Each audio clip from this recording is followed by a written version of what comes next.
Hi, and welcome to Axelbank Reports History and Today, conversations with America's top nonfiction authors and why their books matter right now. I'm Evan Axelbank, and today we're going to speak with Bryan Appleyard, the author of The Car, The Rise and Fall of the Machine That Made the Modern World. He's written about a dozen books. He's written for the Times of London and the New York Times. Bryan, thanks so much for being here. Good to be here, Axel. I'm sorry, I'm Evan. No problem. I get that all the time. Before we start our interview, I want to invite listeners to our Patreon page to ask for your support in keeping the show going. Go to patreon.com/AxelbankHistory. We will donate part of your contributions to a charity that promotes children's literacy. When I first got my license, and we all know what I mean when I say my license, right? My driver's license. I loved driving so much that sometimes my parents would give me permission to take a late night, early morning trip from our apartment in the Bronx around the southern tip of Manhattan just to enjoy the car and the scenery. I cannot imagine voluntarily making that same trip right now at the age of 39 years old. Bryan Appleyard argues that my feeling towards cars parallels how society has viewed cars. There was certainly something better than horses, without a doubt, right? And for a while, it offered a freedom and a magic that nothing else has. So, Bryan, first of all, what is the history of that teenaged feeling towards cars, one that gave both new freedom and new responsibility that teenagers had never had before? Well, I think we're in danger of forgetting this, people turning against cars and so on, and we've got so used to them. What I was interested in is I suddenly noticed that all around me, cars had changed everything I knew. You know, the cities, towns, roads, everything was changed by cars. And so then I thought, well, these are an amazing thing to be able to get rid of your horse, get a car, and usually at the early days it was the Ford Model T, and drive around. You had limitless freedom to move about. It was quicker than the horse. It was less trouble than the horse. And I think that we've all had that moment when people first got their Model T. We all had that feeling when we first got a driver's license. Suddenly you can move anywhere. Suddenly you're free. And I just think that has been forgotten because we've all become either anti-car or pro-car. And that's meaningless to me, you know, because we're both of those things at one time or another. I mean, obviously, we know there are environmental problems. Obviously, we hate traffic. But at the same time, you have to say to yourself, what on earth happened at this moment that changed the world so completely? So that's what I wanted to write about, just that history. What did the word freedom mean before cars? Well, it was more abstract. Because you had, if you were fairly rich, you probably had a horse, but a horse needs feeding. It takes longer to get anywhere, and they stink, and they're a nuisance to look after, and so on. And of course, freedom was a big concept before the car, But we talked about personal freedom, especially since the American Revolution, and quite rightly, but then it literally became true that you could get in this machine which would take you anywhere. You could drive it yourself on your own or with others, and you could literally go anywhere. You could literally learn new things about the world just by moving around in it. Now, that the effect of this was so profound, so that it changed the physical world. And that's what my subtitle means, the machine that made the modern world, because it was the first time a machine, an industrial age machine, had actually been given to everybody and was moved about the place, and you could direct it anywhere you wanted to go. It's astonishing. I wanted to ask, what was geography like, both in the country and in the city, before cars? Well, actually, funnily enough, I was just reading about a medieval saint who they spoke of him riding from a suburb of London to the centre of London. It just said it was a day's ride. Well, I know that suburb. You can do it in 40 minutes, tops. And the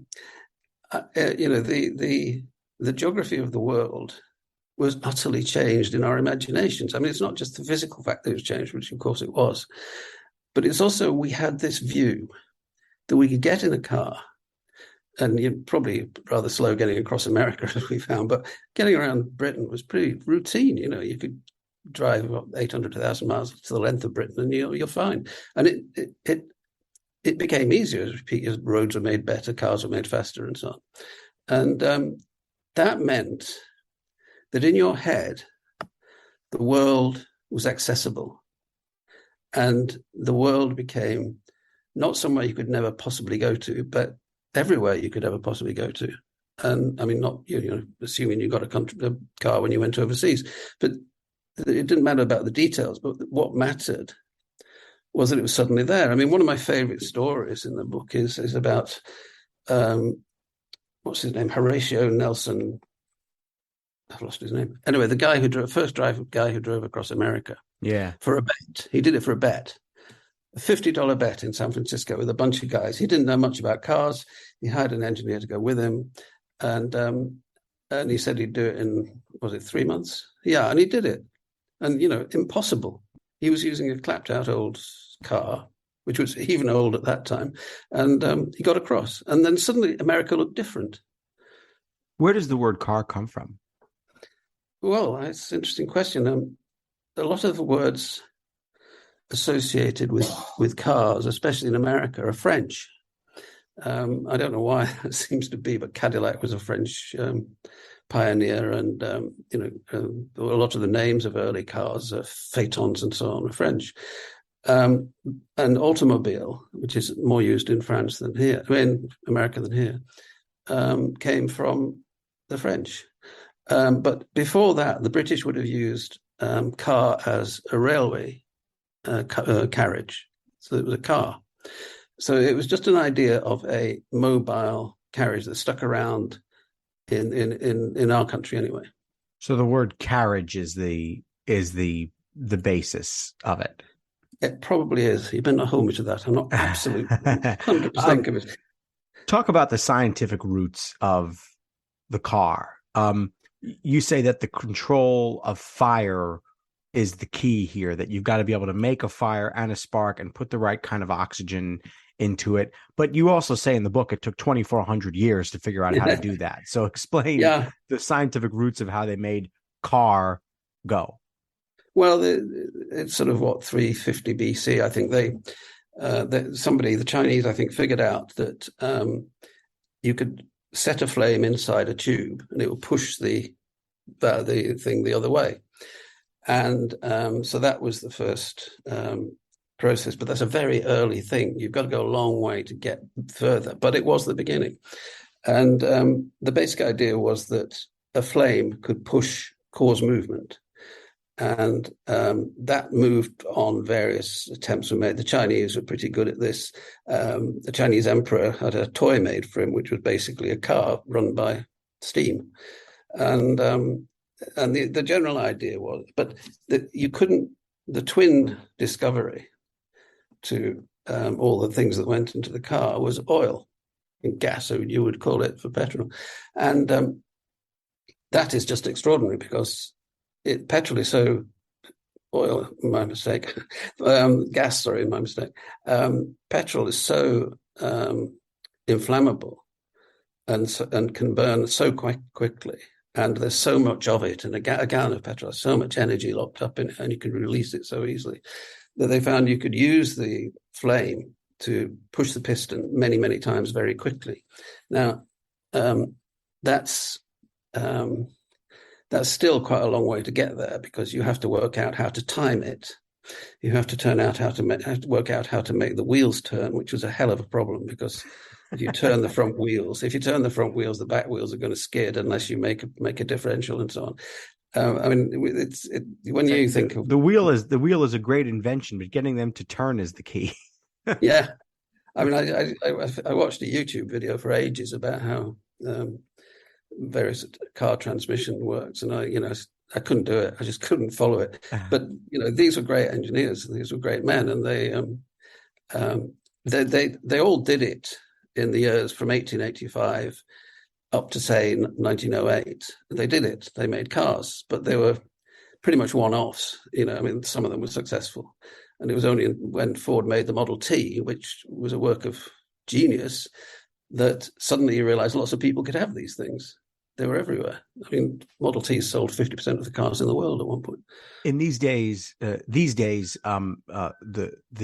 hobbyists are the one who notice the little differences in Yeah, what cars look like. But yeah. when I'm not a car hobbyist, of course, I'm in one every day, many times.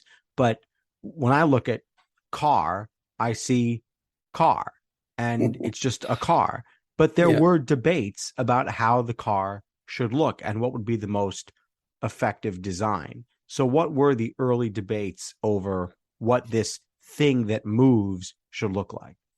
Well, the first debate was whether what it should be driven by, because believe it or not, in the early 20th century, most people expected it to be either electric, steam powered, and the least likely was gas powered. And the problem was that the steam powered one was pretty easy, actually. And the wonderful thing about steam is you can get a fantastic amount of speed out of them. Steam powered cars were pretty quick, but not for long, because then you had to start the fire again. And they were advertised as women for cars as cars for women, sorry, in the early days, because they were Women for cars is a whole different genre. That's a different thing, although that comes into it. The cars for women was because they were relatively easy to drive, and they just went, and you didn't have to do very much. Sorry about that noise; I'll kill it. And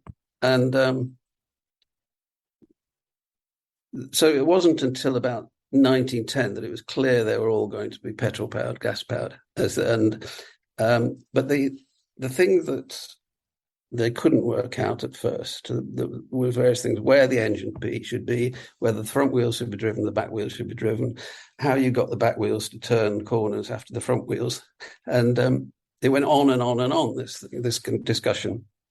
But there was one crucial car, which was the first car called Mercedes, actually, and it was a beauty, and it had everything that you would want to have. You'd have an engine vertically in the chassis. You would have a drive going to the rear wheels. It looked perfect. There was also a question, though, of what these cars are for. I mean, just as an example, when you read about the history of how New York was built, and Robert Moses, of course, the great book, The Power Broker, one of the things that kind of mistakes that he made was building all these highways for recreational purposes. And he didn't understand that eventually driving would not be for recreation and for the rich to enjoy the scenery with the water going by them, but they would become means of getting around for work purposes, mostly. Some pleasure, but mostly work. So what were the early debates about what these machines should be used for? Well, one of the debates was that they were completely useless and horses were perfectly good. And one of the common shouts at drivers of cars in those days was "get a horse," and this was very common. And so go get a horse. What are you wasting your time with? But I mean, the Catholic Church didn't like them. They said they were the devil's machine or something, and it wasn't because not everybody could have one, not because they weren't that available at the time. People were saying, "Oh, there's no use for it. I don't need that. I can walk down to the shops anytime," or whatever they said. And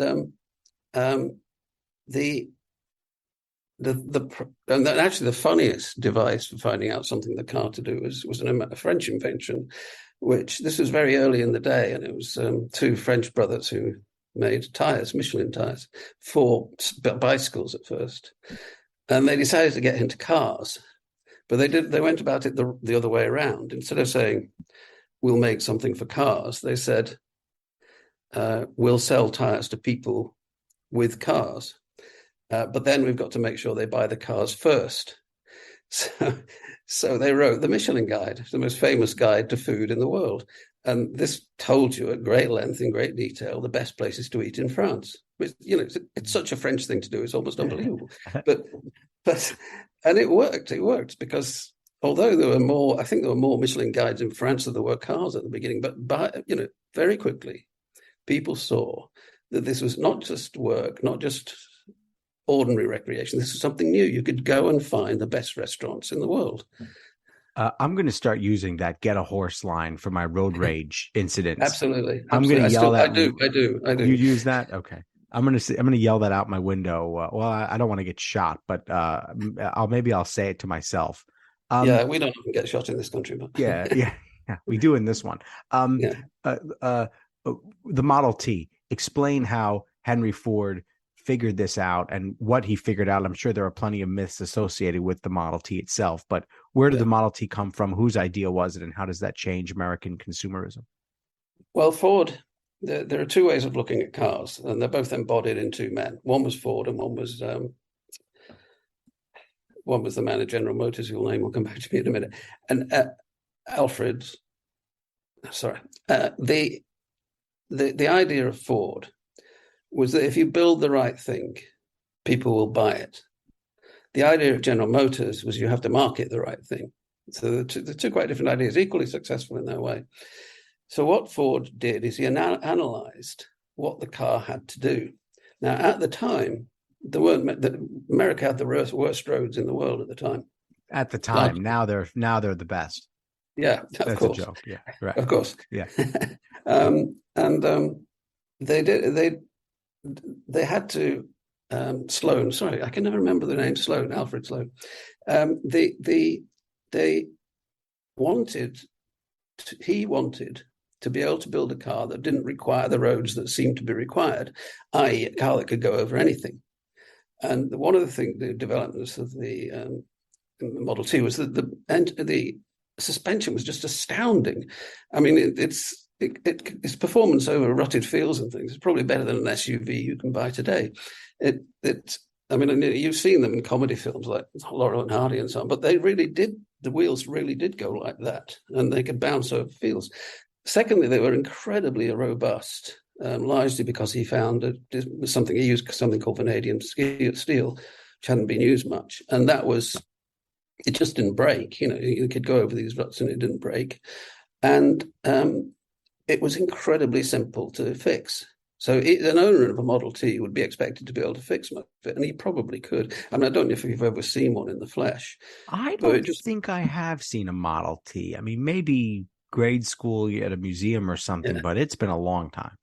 Yeah, well, basically, it looks as though you could take it apart with one spanner and one screwdriver, and the engine's easy to get at. Everything that might go wrong seems to be visible, but it also had this wonderful system that, in order to cope with this twisting of the suspension, rather than break the engine apart so it broke out of the chassis, they had this wonderful suspension of the engine. Instead of having on 4 points, they had on 3 points.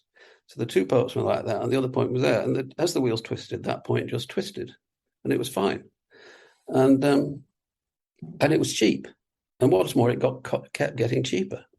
So people couldn't believe it. It was $300 odd at the time, and then suddenly went way, way down. And everybody thought the way to run a business is sell a lot and then put up the price. He didn't do that. He sold a lot and then he put down the price, and then he sold more. And it was a business wipeout. I mean, the most extraordinary thing.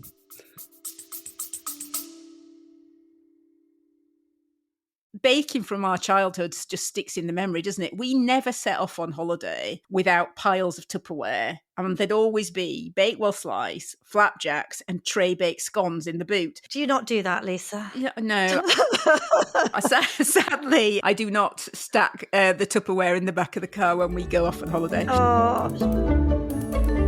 Welcome to Small Ways to Live Well, a new podcast from the Simple Things magazine. Season 2 is a pick-me-up tonic that helps us make the shift from winter to spring. A 6-week suggestion box full of things to note, notice and enjoy about the season. Search for Small Ways to Live Well on your podcast app.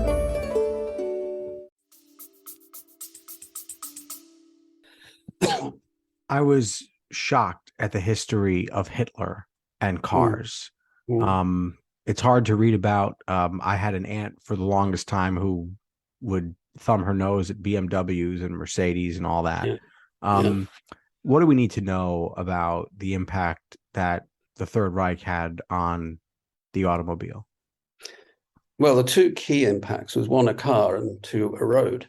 The car was Hitler saw, people had seen in Germany for some time that they would need to just match something like the Model T. And they needed to come up with a people's car, because that was very much part of Nazi thinking. You give the people this freedom and they'll be good Nazis and so on. And they started out on this. And there's a weird process happening in the 30s in Germany, which is that everybody suddenly designed the same car, or it looked like the same car. So there are a whole range of cars that look like the Volkswagen Beetle hanging around in the imaginative air of Beetle designers. And it was in fact said that the Beetle was finally designed by Porsche. It wasn't. There was a previous designer, but Porsche's name was on it. Ferdinand Porsche. And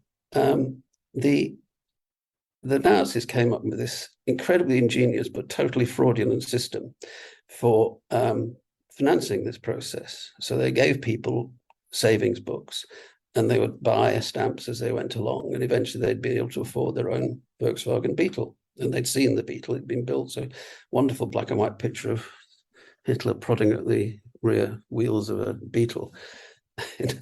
He really looks evil in this picture. Yeah.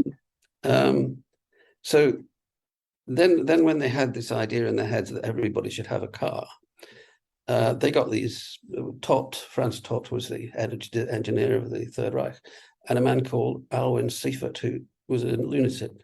He believed he could detect water under the ground. He would, do dowsing for water and all this sort of thing. He had strange ideas, and they went mad designing the correct Nazi road. Whether should it be curved, should it be straight? What was the right Nazi road? And there was some autobahns are straight and some are curved, and that's a net legacy of this. But the legacy, as far as Hitler was concerned, the great thing as far as Hitler was concerned, that these cars would run on these colossal new concrete foundations that were the first, that what we would call a motorway, you would call an interstate, the first of their time, autobahns. It's not quite true they were absolutely the first, but in fact they were. And they built very quickly a lot of autobahns in Germany, even though they didn't have this car. And these were extraordinary buildings. They were known to the Nazis as the pyramids of the Third Reich. In other words, like the Egyptian pyramids, they would last forever, showing the greatness of the German Reich. These would be these roads. And so in two ways, one with this car. Now, what went wrong with the car was that Hitler lost concentration by going to war, and he didn't get, none of the consumers who saved their stamps for the car got them. Just a few of them went to Nazi officers.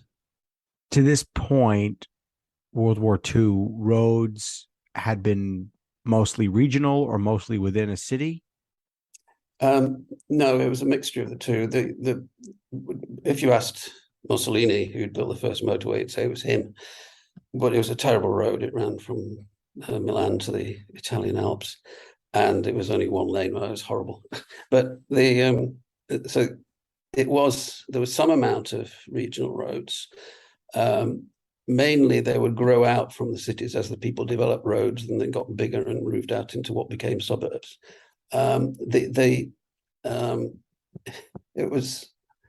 It was a kind of contest. I mean, from very early, Vanderbilt, one of the Vanderbilts, built a motorway in Long Island, which he did for himself. And so very early, there were attempts to do these sort of regional roads.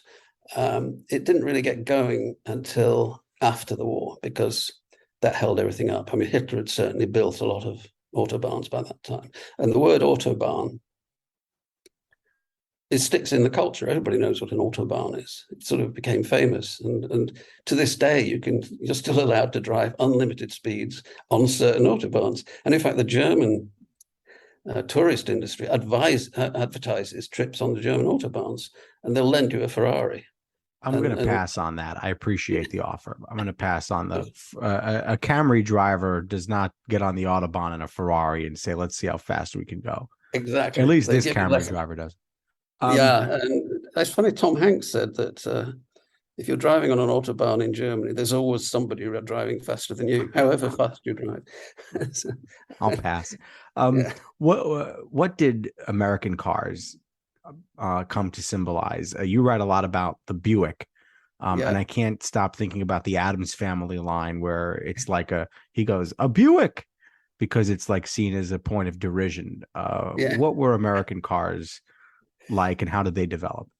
Well, the key development was the next man after Henry Ford, which is Alfred Sloan, who, as I say, believed in marketing more than in cars. And along with Harley Earl, the designer, they went for this style of car, which was wider, lower, longer, and really looked like a floating palace, or a sort of carnival float or something. And they became more and more extravagant. And I mean, I don't know if you've ever seen a film called HUD, starring Paul Newman. No. But he plays this sort of terrible cowboy, a baddie cowboy, and he turns up in this old town, and everybody drives a truck. It's always a Ford 150 or something. Everybody drives a truck, and he turns up in a pink Cadillac, huge thing.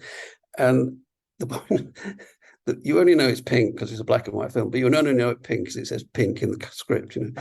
And he's just a lady killer. He's just a complete madman, seducer. And but the nice thing about that these trucks drive beautifully through the mud and waste and everything. And this Cadillac comes along and it wallows all over the place. It's barely drivable, and that's the difference. That's the difference Sloan made. People wanted cars that said big, flashy. And the funniest thing of all was the fin, the fin, tail fin. I mean, this is just a hilarious story. Like a Batmobile looking thing. Yeah, I mean, I think at some point Chrysler tried to argue they helped you in lateral movement. They don't do anything useful.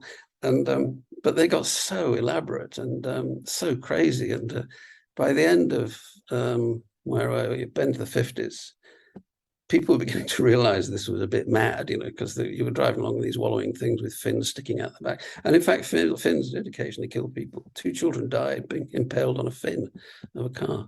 Oh, I think I remember that from the book. Yeah. What started to happen within the cars? I mean, as G-rated as possible. How do cars start to change our society? How to change our sociology? How people get along with one another? Well, yeah. Keeping it G-rated. There's quite a lot of sex in cars. As Joni Mitchell, who I spoke to once, said the great thing about the car was that the teenagers in the 60s, the teenagers got the car. That was it. And that was a big change, and it wasn't just for driving places. And it changed first of all, you've got this huge suburban movement out into the suburbs. Suburbs being built. People had to have cars. There was no other way of getting about. And but as I say, the kids getting cars was a big different thing, and they celebrated the cars in a unique way. As you'll know if you've seen the film, I knew I'd forget that name. Anyway, there's a film about teenagers in cars, which includes an extraordinary number of these great old floating palaces, and including, in fact, a VW and Francis Ford Coppola film. And it changed. It was an extension of the bourgeois lifestyle, but also an extension of the working man's lifestyle. They could extend themselves out into the suburbs, out to the countryside, and they became objects of, almost worship. They were almost sacred objects, these cars. They said so much about who you were. And the other great thing that Sloan introduced, which said even more about who you were, is they introduced the new model every year. So you immediately, if you had your new model of that year and the neighbor had the new model of the next year, you obviously had to trade up. So the planned obsolescence became a huge thing because that really changed things. And people became much more conscious of what your car said about you. So that was the new thing in the 50s and 60s. Advertising became a really big deal, right? How did marketers start to pitch these machines to Americans, both in the suburbs and in the city? Well, the attitude of Ford was basically that if you build the right car, they will come. You don't really have to advertise them, and because they were just so good, everybody would buy them. And to a large extent, he was right for a long time. His son, his son decided to do some advertising, but his father didn't really like his son and didn't like him getting involved. But Sloan changed that entirely, and the funny thing is about Ford, he's the most extravagant, big, noisy, famous man. Sloan was so grey, so undry, so understated. In fact, it's almost too definite a colour to call him grey. You know, he was so, and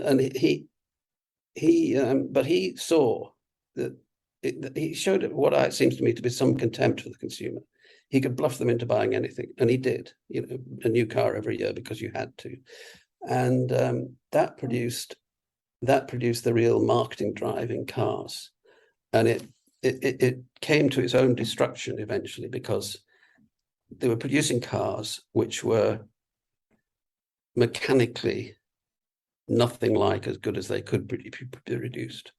There were famous incidents. I mean, the Chevrolet Corvair was sort of, everybody said it was the most dangerous machine ever built. You know, it had terrible suspension, all that. Whether it was or not is arguable, but it was true that machines of that time were more dangerous. And they didn't last very well, and they had a lot wrong with them. Now, the big shock to that system was the arrival of something called the TPS, Toyota Production System, developed by Taiichi Ohno in Toyota. And at first it didn't work. They didn't get it. The Americans thought Japanese cars were suspicious. You know, it had some overtones of the war. It was something wrong with them, you know. And there was a very wonderful scene where they took two cars called Toyota Pets, landed them at Long Island, and Miss Japan 1930, whatever it was there, and they all landed them. They flopped totally. You know, funnily enough, the Americans found them dangerous. But then came a big change. And eventually the Japanese market. I do have a question about how the Japanese cars took over America. But what did the advertisers? Back to the advertising. What did the advertisers? No, that's okay. What did the advertisers tell people who were thinking about buying a car? What case did they make? The case they made in the great era of General Motors, well, the case that the Ford Model T made was pretty obvious. It's the only good car you can have. It lasts a long time, and it's got service. The very important thing, it had service stations everywhere. You could get the Ford Model T serviced at any point in America virtually, and later in Europe. So that was things where people worried about. They could drive a long way, but they were afraid of breaking down, so they wanted to get fixed. That was one big thing. So the Ford's sales pitch was simply practical. You know, these last a long time. They're very good. You can have a great time in them, and they can get fixed if they go wrong, or you can fix them yourself. This became sort of etherealized by Sloan and his people into saying these cars had other values. They advertised who you were. And so the advertising of that period was absolutely glorious. I mean, just fantastic to read. And there was one by a very obscure car company, which had a car driving this completely obscure car, which only lasted about a year anyway, and driving along through the West, somewhere far out in the West. It was cowboy was galloping after him. He had this beautiful sort of massive expressionist picture of this car driving along with a cowboy coming along behind it. And it was really funny. The text in the ad was so nothing to do with the car. It was entirely to do with these ethereal values of riding out into the West.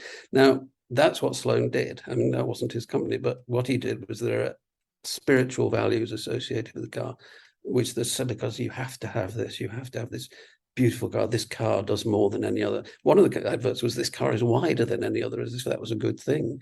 And, you know, it didn't seat any more people. It was just wide. And now there's a case made, particularly with pickup trucks. There's a great article in the Washington Post today about pickup trucks, and the ads literally say pickup trucks will make you manly. Yeah, Yeah, that's a very funny one. I mean, that's a twofold thing. One is pickup trucks, then it's SUVs. I mean, I love American pickup trucks. I mean, I actually had a pickup truck for a while in London, which was ridiculous. And The only one. yeah, I was. Actually, I was parked somewhere. I was walking up to it, and I heard two Americans walk past, and they said, "Gee, there's one." What are you doing here? Well, you come to Florida, you won't be the only guy driving a pickup truck. Explain. Go ahead. Yeah. No, the pickup truck was it was a professional vehicle for workmen, but it gradually segued into something else. I mean, the first Ford pickup truck was so practical that it was completely uncomfortable.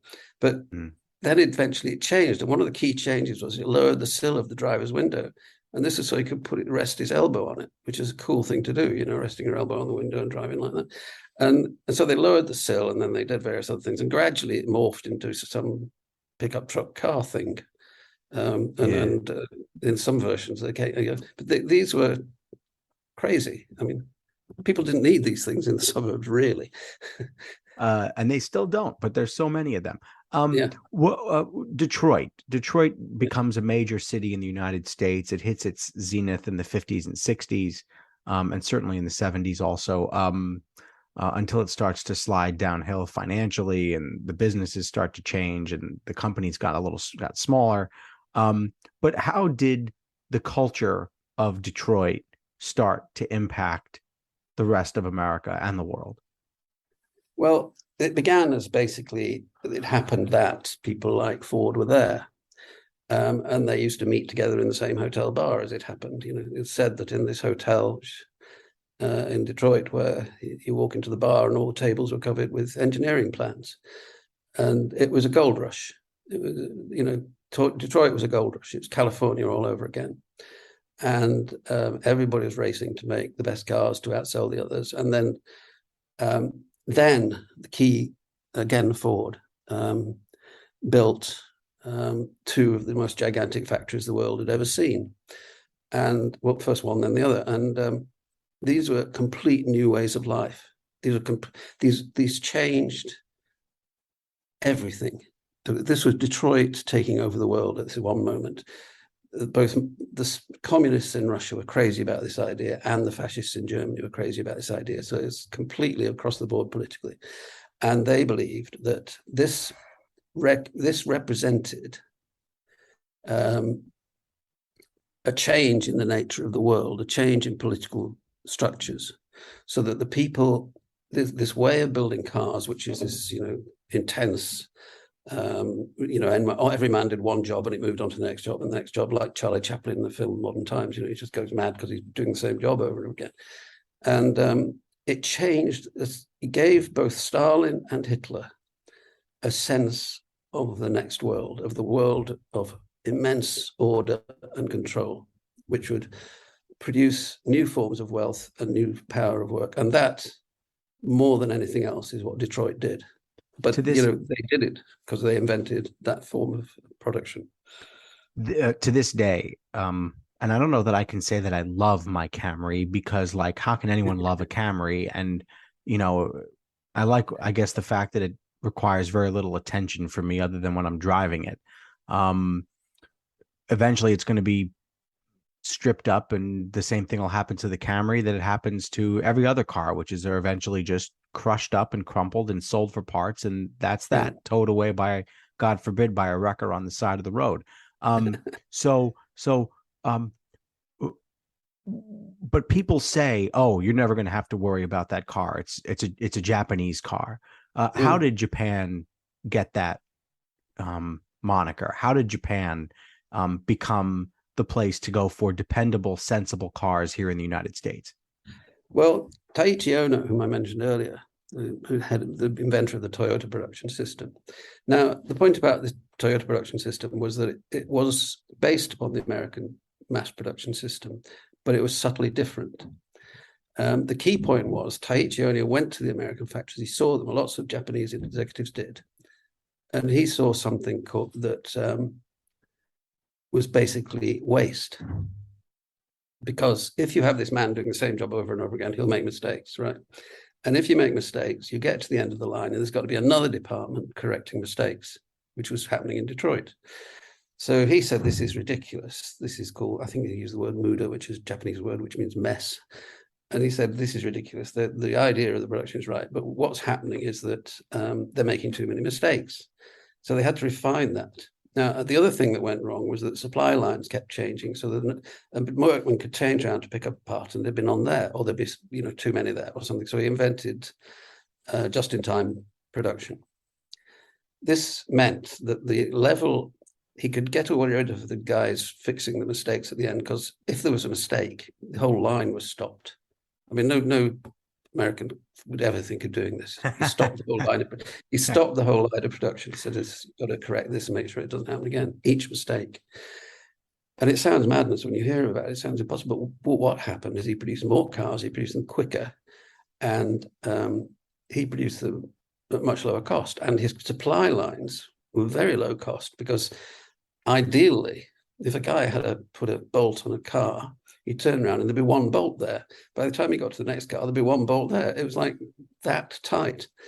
And that overwhelmed the Americans. The Americans didn't think it was possible. And then suddenly people started testing these new Japanese cars coming in, and they found they were much more reliable. They just didn't break down. And there was another cultural movement going on at the same time, which was that American young people, having got the idea of the car in the 50s and then in the 60s, were moving on from that, and they started buying Volkswagen Beetles. Now, this was a tiny part of the market, but it was symbolic, because the Volkswagen Beetle was a foreign car. So to buy a foreign car was downright, eccentric in America at the time. And the big company said, no, it's not going to happen. No one will be foreign cars here. But they started buying Beetles. And what that said was that they didn't associate Beetles with Hitler. They associated them with youthful rebellion, so they bought Beetles, and then the Americans noticed this, the Japanese noticed it. After a few bad starts, they started exporting cars to America. The young bought them. The older realized these cars were better. And then you get to John Updike's late great novel, Rabbit is Rich, where he's crowing over himself because he's got a Toyota dealership and the American cars are dying. It's a wonderful novel because it exactly catches the moment. The list in your book of the crazy stuff that happens in cars that starts to change the world. There were so many things, and reading through them, I mean, I'll never remember them all, but it's easy to go to the Kennedy assassination. That's, I guess, probably the most obvious, because at least we have, video and pictures of that. The death of Princess Diana. What are some of the other things that, when you put people in cars, people do what people do and start to go haywire with them? Well, there are two aspects. One is the celebrity death, and the other is the fact that a lot of people are killed by cars anyway. I mean, 1.4 million people a year are killed by cars. Now, the celebrity deaths were extraordinary. I mean, Kennedy's assassination was so potent. There was a symbolic aspect to the make of the car as well. It was a Lincoln Continental. Well, previous presidents had Lincoln Continentals. That car was a radical new Lincoln Continental. And Ford, which owned Lincoln, had to get a good car out at that time because they were in trouble. And they stripped down the design. So it wasn't a big finned car. It was a modernist, sleek car. And so it was a symbolic car. And it's the fact that he was killed in it was just too horrific, because it was this wonderful new car representing the new future, which was also represented by Kennedy. He got killed in it. Princess Diana was different. It was a horror show at every level. And but there were others. There was the great French writer, Nobel Prize winner Albert Camus, who was a philosopher of the absurd. He said life is absurd, and then sort of died absurdly because this little bloke was driving this almost undrivable car, very fast car with an American engine, French car, and lost control and then rammed into a tree, and Camus flew out the front window. But the big one that really started this was James Dean. And, there he was, condensation of the all ideas of the new types of youth, this very good looking, very sharp guy, willing to say everything their parents didn't want them to hear.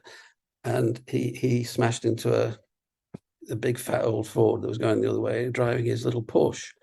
And there's a lot of dispute about how fast he was going, actually, but I don't know. It's either 55 or 85, I don't know. But either way, it was fast enough. It was fast enough, and it was a very small car. And the driver of the other car said he couldn't see it because it was bright sunlight and it was silver and it's very low. And lots of people said it was the worst handling Porsche ever made, but later they said it was bad handling. You never know when you turn into a corner where you'd actually end up. But Jim Stewart was the one that started really the idea of the celebrity death in a car, because he was, too fast to live, too young to die. There were, and you make a point in the book that the downfall of the car is partially because of the deaths that have occurred. And we have clearly not hit the point where we say it's no longer worth it and I think about it every time I get into a car. I hope I get out of this thing alive. Well, it's interesting that, because it is dangerous, and it's getting safer. America is still the most dangerous roads in the world, but I think that's only because America drives so far. It's a big country. But the Germans, to my amazement, are very safe. Even with the Autobahn, yeah. Yeah, they don't kill themselves on the Autobahns. They're so German, And but I think people do accept the risk of driving as a fair price to pay. That's one thing. Second thing is, we now are aware that of cost of carbon dioxide emissions, and as it happens, a lot of other unpleasant things that come out of the tailpipe. But you argue that that's a big part of the downfall here. I mean, part of the, your book is the rise, and we've talked a lot about the rise. We don't have a ton of time to talk about the fall, but the car is right now in the midst of a free fall, and eventually it will just change so completely that we will no longer know them as car. Exactly. I mean, I don't think we will. I think it's going to come faster than we thought. And I think that the companies are all moving to electric cars. Now, okay, fine. I don't know if electric cars are the best solution, but they're there. What's what everybody's agreeing. Now, what people don't notice is electric cars are really simple to build, right? So there's going to be a lot of people thrown out of work. It's much simpler to build an electric car than a gas car. The other thing is there may be better routes, there may be hydrogen. But the other thing about the electric car, which really gets to me, is they're being built in Silicon Valley, Of course they would be. Detroit's finished. So they're building electric cars in Silicon Valley. Right now, an electric car is like your phone. Without connection to the network, to the cloud or whatever, your phone isn't a phone. It's just nothing. It's the same with an electric car. They'll gradually build it into being a car which is driven by the cloud. Right. So a little computer. Yeah. Yeah. And that's a removal of your immediate experience of driving. Now, I'm not the only one to say this. There's been some very good stuff written on this. But if you're doing that, the car is over, because all the things that the car represented, freedom, your freedom inside the car to go anywhere you wanted on your own, not to be sort of observed or tracked or, in any way, all that's gone. All that will go. I'm convinced Silicon Valley, they're chasing their tails on this one. They know what they're going with this. And that it's no coincidence that both Apple and Google started huge electric car things. And really, Apple's going to be driving us. Google's going to be driving us as opposed to we're driving ourselves. Exactly. And you have to ask yourself, and there's other things with that. There's things like the intelligent city, the smart cities, where, they may drive you through the city themselves. That's what will happen. What would Ralph Nader, who warned so much about cars, I mean, I guess he's still alive, so we could ask him if we get him on the show, but what let's say we can't do that. What would you think? What do you think that Ralph Nader, of the major warnings that he put out about cars, would say about the now future of the car? That's asking me quite a lot, and I've not read recent Ralph Nader. I read everything about he did earlier, but I think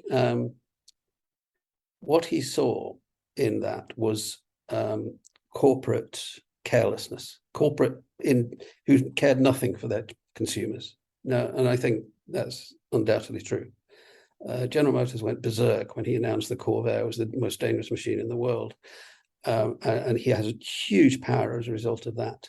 And as a result of that, American cars became safer, and European cars did as well, and Japanese.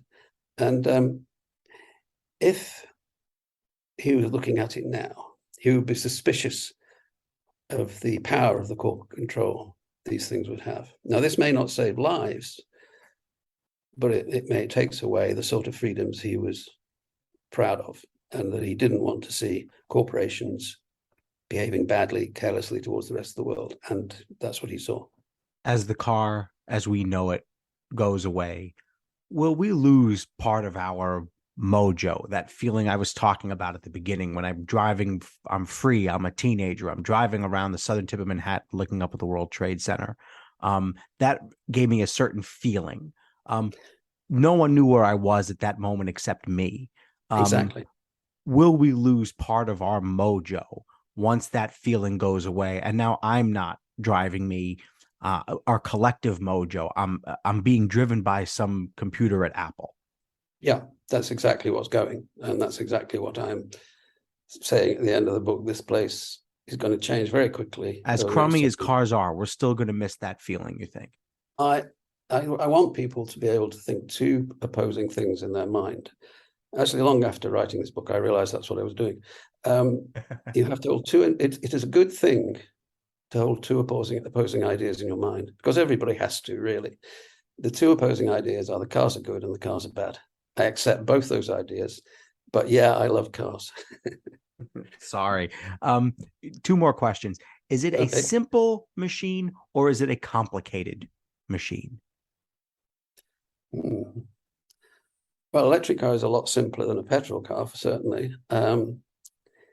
It's not, once you grasp the basic principles, no, it's not complicated. But in application, it's hugely complicated, because when I think about, say you're driving a V8 or a V12 car, with a big engine, it's got all those cylinders firing incredibly quickly. The pistons firing back and forth, speed of sound and so on. And they're wearing away at the metal, and they're doing that. And then you've got to time them exactly. Then you've got this immensely complex transmission, especially if it's an automatic transmission. And there's got to be oil in there and doing its part in there. And it's fantastically complicated in application, but it's quite simple in principle. Like, I mean, I just said, I don't think about anything that the parts are doing when I'm driving. I'm just driving. I press this one pedal and I go, and I have a steering wheel and I have a gear shift and I have a brake, and that's it. Till it makes a terrible squeaking noise or something. Yeah, then it starts to cost the money, and that's the downside of the car. All right, last question. What other machine needs a book like this one? If I knew, I wouldn't tell you. However, because you want to write it. Yeah, that's an interesting question, and I don't know what it is, because the point about the car is it changed the world physically, mentally, in your spirit. It changed the car. I mean, you can say the mobile phones changed the world, but it didn't build big concrete structures. The fact that the car built all these things, motels, service stations, all those things, they just changed the physical world. In the cars, like you have maps in the cars.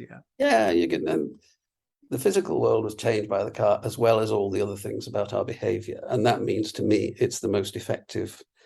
It is the thing that changed the world. It made the modern world. I have no doubt about it. It's just that we've forgotten because we took it for granted.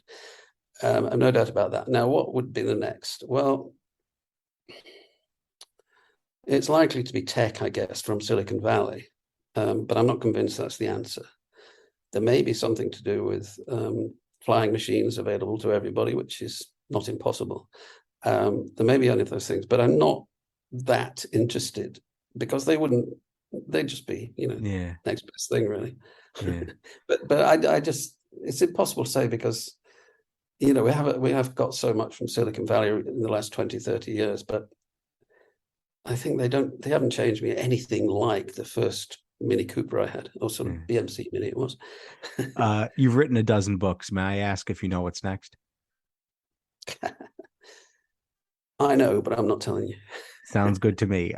Fair enough. Bryan Appleyard, the author of The Car, The Rise and Fall of the Machine That Made the Modern World. Thanks so much for being here. My pleasure. A great interview. Thanks. Thanks so much for saying that. I appreciate it. Check out the book. Check out his Twitter feed, which is @Bryan Appleyard. I want to invite listeners to our Patreon page to ask for your support in keeping the show going. go to patreon.com/AxelBankHistory. We will donate part of your contributions to a charity that promotes children's literacy. Thanks so much for listening to Axel Bank Reports History and Today, conversations with America's top nonfiction authors and why their books matter right now. Check us out on Facebook, Twitter, and Instagram at Axel Bank History. We update those with clips from the show, guest announcements, and book recommendations. See you next time. Thanks.